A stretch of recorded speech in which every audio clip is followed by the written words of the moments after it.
میں اپنی بات کا آغاز چرچل کے اس کوٹ سے کروں گی جو سیکنڈ ورلڈ وار میں دوسری جنگ عظیم میں انہوں نے سوال کیا تھا. جنگ کا زمانہ تھا اور انہوں نے یہ کہا کہ کیا ہماری عدالتیں انصاف دے رہی ہیں، اور اگر وہ انصاف دے رہی ہیں تو ہمیں دنیا کی کوئی طاقت شکست نہیں دے سکتی. اسی طرح خلفائے راشدین کا قول ہے کہ جو ظلم کا نظام ہے، کفر کا نظام چل سکتا ہے، ظلم کا نظام نہیں چل سکتا.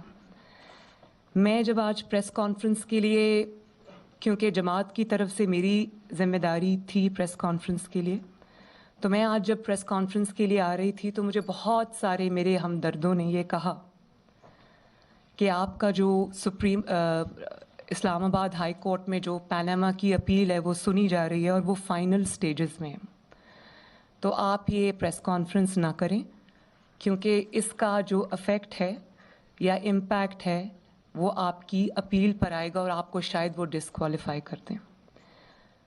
تو میں نے یہ جواب دیا کہ جو عوام کے نمائندے ہوتے ہیں ان کو اپنے سے بڑھ کر سوچنا پڑتا ہے، قوم کا سوچنا پڑتا ہے، اور قوم کے لیے کچھ حقائق ایسے ہیں جو آج مجھے قوم کے سامنے رکھنے ہیں. یوٹیوب پر گوگلی ٹی وی دیکھنے کے لیے youtube.com کی سرچ بار میں گوگلی ٹی وی ٹائپ کریں. گوگلی ٹی وی کے پیج پر سرخ رنگ کے سبسکرپشن والے بٹن پر کلک کرنا نہ بھولیے. یوٹیوب پر اپلوڈ ہونے والی ویڈیو سے باخبر رہنے کے لیے بیل آئیکن پر کلک کیجیے. آپ کو ہر نئی آنے والی ویڈیو کے بارے میں نوٹیفیکیشن موصول ہو جائے گا.